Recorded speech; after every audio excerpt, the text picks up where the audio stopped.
Good Shabbos, everyone. Parshas Truma, Shabbos Zachor. Today is Zayin Adar, the Moshe Rabbeinu's birthday and Yortzeit.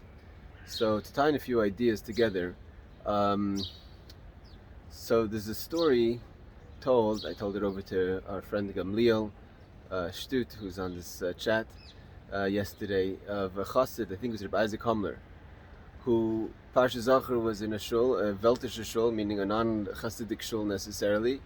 And there was another gentleman observing how he was listening to Zachor afterwards, went over to him and said, Junger man in Yiddish, wo hast du gelernt Feind haben azoi Amalek? Where did you learn to hate Amalek like this? I was watching you. So he said, if you want to learn to hate Amalek like this, you have to go to Liyozhna to the Alter Rebbe, to the Baal Tanya. And seemingly the story seems like a bit, wow, powerful, or a bit, hate Amalek like that, strong language. But the Alter Rebbe in Torah Zachor brings down the famous idea that says about to remember what Amalek did meeting us on the way when we left Mitzrayim. That we connect the idea of leaving Mitzrayim to Amalek. So when a person, we know that the Alter Rebbe explains many times, and the Chassidus talks about how one has to view B'chol Yom V'Yom, every day we leave Mitzrayim. We're experiencing Mitzrayim presently, every single day in our life. We're leaving the restraints, the limitations, everything that Mitzrayim represents in our own lives. And as it's explained many times in Chassidus, that the path to leave Mitzrayim to get to the Eretz Yisrael is a tricky path. It's not easy. You have to go from a place of limitations to a place of harchav, of freedom. And at that path, in the person's body, it's compared to the throat. At that path, we find brought down in Chassidus, there's many adversaries that meet us there. There's Paroi, there's the Sar HaMashkin, there's the wine carrier, there's the baker, there's the Sar HaTabachim, the butcher. Everyone is waiting at the path to try to manipulate and affect us. And Amalek is also standing there. It's brought down that Yosef Tzaddik went down to Mitzrayim. He killed the Sar HaOifim, the baker, and the Sar HaTabachim was kind of put down. But there's still the Sar HaMashkin, there's Parei, there's Amalek especially meets us at the way leaving Mitzrayim. And we know that Amalek's ideas taught out many Chassidus is not just the right-out challenge to Torah mitzvahs, but brings in the coldness, the questioning, the dedication that we have to Torah mitzvahs.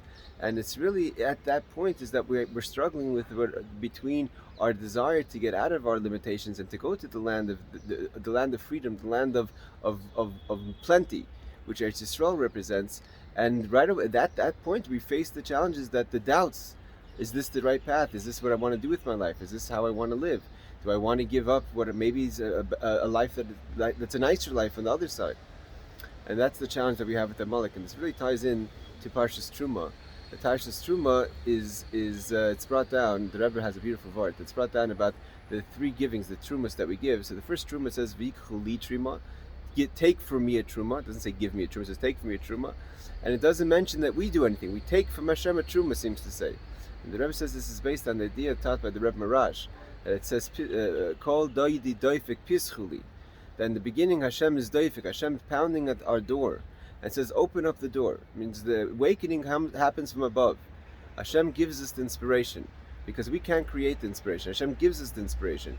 But then we have to do pischuli. We have to open the door and v'yikchuli. Take that what I give you and then give back. Then you become an adiv leiv. Then you're someone who gives. You take this oirus and you become one with the awakening that Hashem gives us, and that becomes your avodah. And this is very similar to an idea of also, and how to do this, that's Moshe Rabbeinu. Where do we get the strength to do pischuli? Where do we get the strength to open? Where do we get the strength to fight Amalek, to fight the doubt? That's all Moshe Rabbeinu.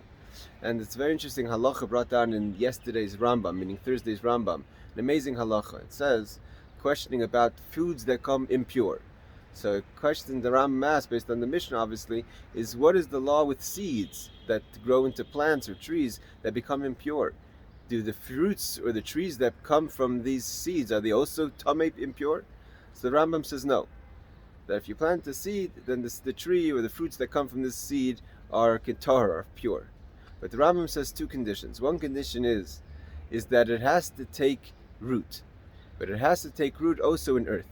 Meaning to say, the Rambam says that even, it has to have shroshim, it has to take root. And it means to say, the Rambam says that even if it doesn't decompose, if it still has like certain seeds, like onions that actually stay in form, but then they grow out to be another onion, but as long as it takes roots, then it changes from being tamei to tar.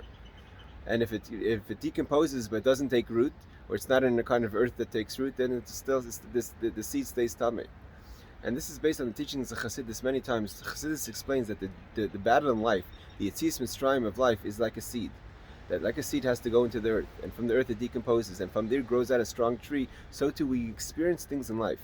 We experience our mitzrayims in life. We experience our challenges in life, and the experience itself is a way for us to grow into something stronger. And that point, that's where Amalek stands. Amalek stands there. All our adversaries stand there when we want to transform a bad situation, to turn it into a positive situation.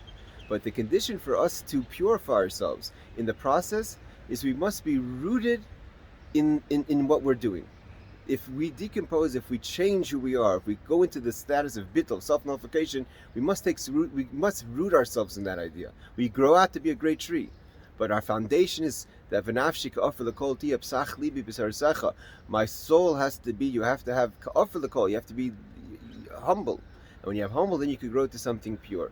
And that's where Amalek fights, that's where we need strength, that's where we need a Rebbe, we need a Moshe Rabbeinu to help us in this process. And Takit B'Karv Mamish, we should have Moshe, Gal Rishon, Gal Achrein, and with Mashiach, B'Mheira, B'Yameinu. Good Shabbos.